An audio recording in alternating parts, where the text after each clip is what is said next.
বিভিন্ন দেশের রাষ্ট্রপ্রধানেরা ভারতে যে ধরনের নিরাপত্তা পান, হেড অফ স্টেট লেভেল যে সিকিউরিটি বলা হয়, সেরকম নিরাপত্তা দিলেও বাংলাদেশ ভারতে বিশ্বকাপ খেলতে যাবে না।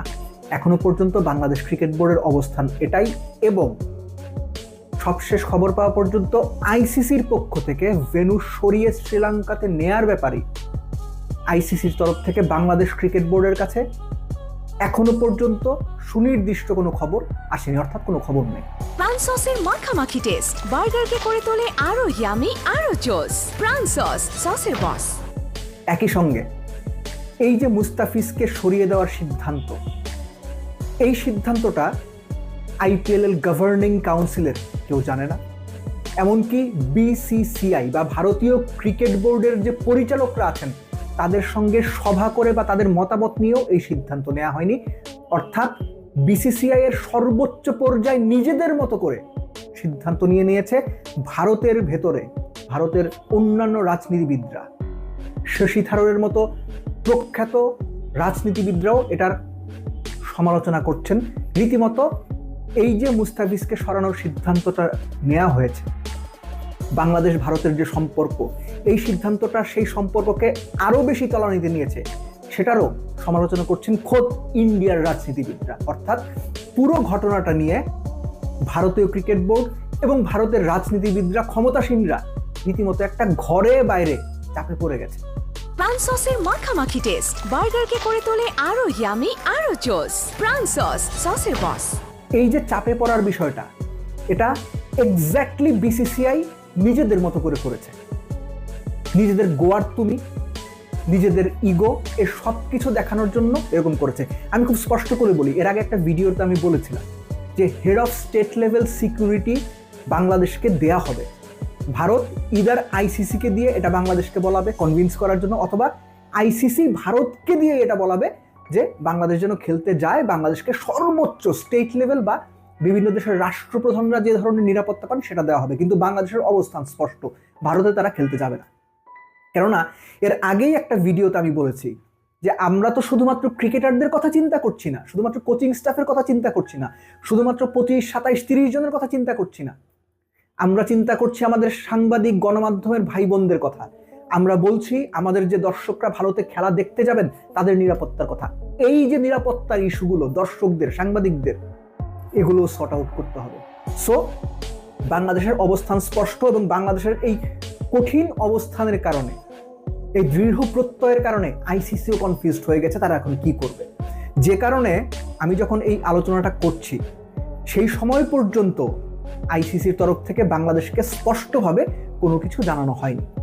এবং একই সঙ্গে ভারতীয় গণমাধ্যমের খবরেই এসেছে আইপিএল গভর্নিং কাউন্সিলের কেউ জানতোই না কলকাতা নাইট রাইডার্সকে মুস্তাফিজকে ছেড়ে দেওয়ার জন্য একটা নির্দেশনা দেওয়া হয়েছে। চিন্তা করেন ব্যাপারটা, যে এরকম হয়েছে যে বিপিএল এর কোনো ফ্র্যাঞ্চাইজি, বিপিএল এর গভর্নিং কাউন্সিল ওই ফ্র্যাঞ্চাইজিকে কোনো প্লেয়ার ছেড়ে দেওয়ার ব্যাপারে জানাই নাই। ক্রিকেট বোর্ড নিজেদের মতো করে সিদ্ধান্ত নিয়ে নিচ্ছে।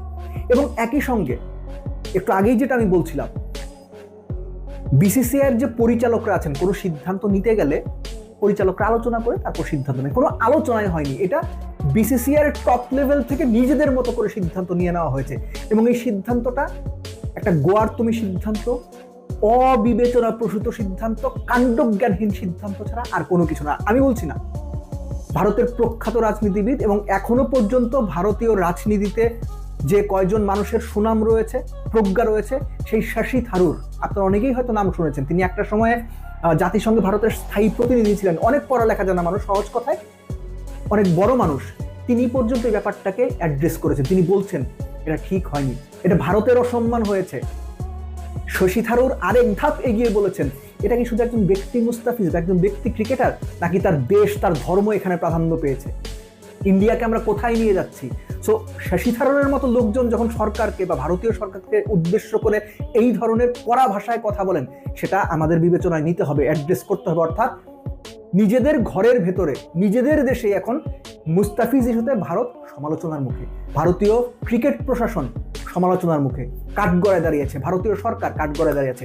আপনাদের মনে থাকারই কথা যে সাবেক প্রধানমন্ত্রী বেগম খালেদা জিয়ার মৃত্যুর পর তার যে জানাজা হলো, সেখানে ভারতের পররাষ্ট্রমন্ত্রী সুব্রমণিয়াম জয়শঙ্কর এসেছিলেন।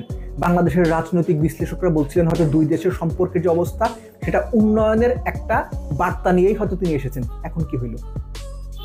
অর্থাৎ যে পরিস্থিতি তৈরি হয়েছিল এই মুস্তাফিজের ঘটনার কারণে, সেই পরিস্থিতি আবার 100 কদম পিছিয়ে গেল।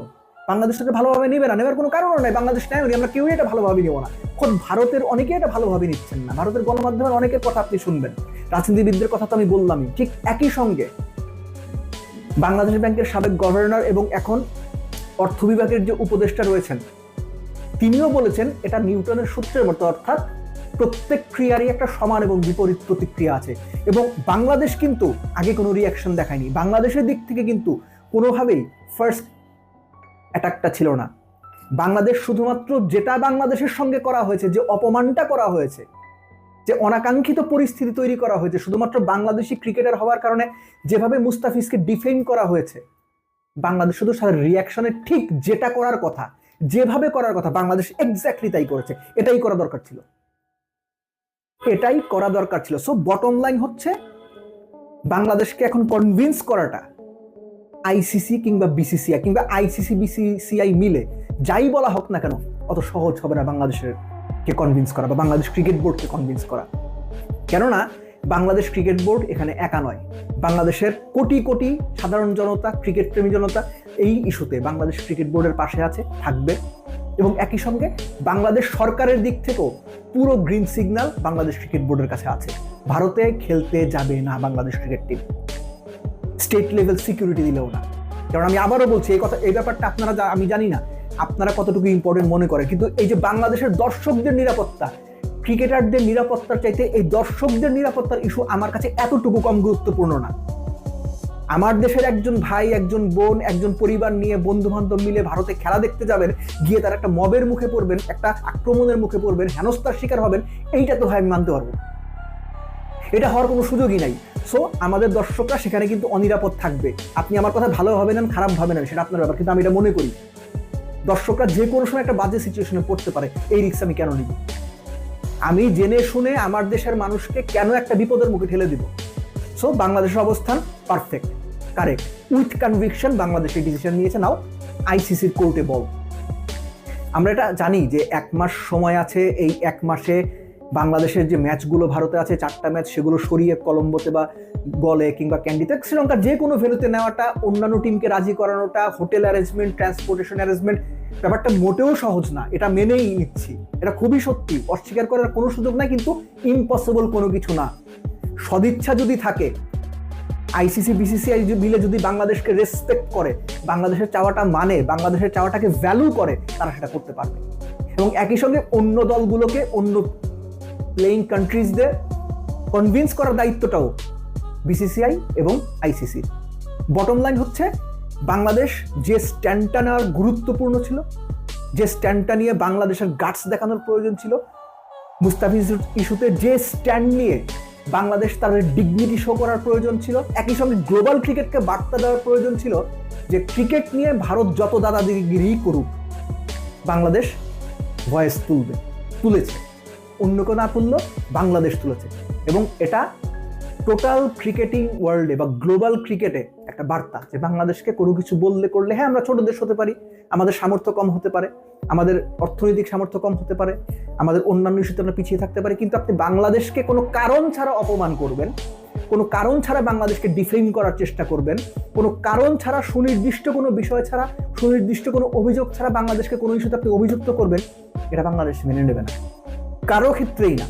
নট নেসেসারি ভারত কিংবা বিসিসিআই, অন্য কারো ক্ষেত্রে না। সো এখনো পর্যন্ত বাংলাদেশ তার অবস্থানে অটুট আছে। বাংলাদেশ ক্রিকেট বোর্ড তাদের অবস্থানে সত্যিকার অর্থে খুব শক্তিশালীভাবে দাঁড়িয়ে আছে যে স্টেট লেভেল সিকিউরিটিও যদি দেওয়া হয়, তবুও বাংলাদেশ ভারতে T20 বিশ্বকাপ খেলতে যাবে না। ইদার শ্রীলঙ্কাতে খেলা ট্রান্সফার করতে হবে, প্রত্যেকটা ম্যাচ রিশিডিউল করতে হবে। বাংলাদেশ যদি পরের ধাপে যায়, সেই খেলাগুলো শ্রীলঙ্কাতে হতে হবে, নইলে thank you very much. Bangladesh যদি একটা বিশ্বকাপ না খেলে, আর্থিকভাবে হয়তো বাংলাদেশ ক্রিকেট বোর্ডের ক্ষতি হবে, আমরা একটা বিশ্বকাপ থেকে বঞ্চিত হব, আমাদের প্লেয়াররা একটা বিশ্বকাপ খেলা থেকে বঞ্চিত হবে, কিন্তু দেশের সম্মানের চাইতে এই কোনো কিছুই বড় বলে অন্তত আমি মনে করি না। দেশের সম্মান, এই জাতির সম্মান সবার আগে।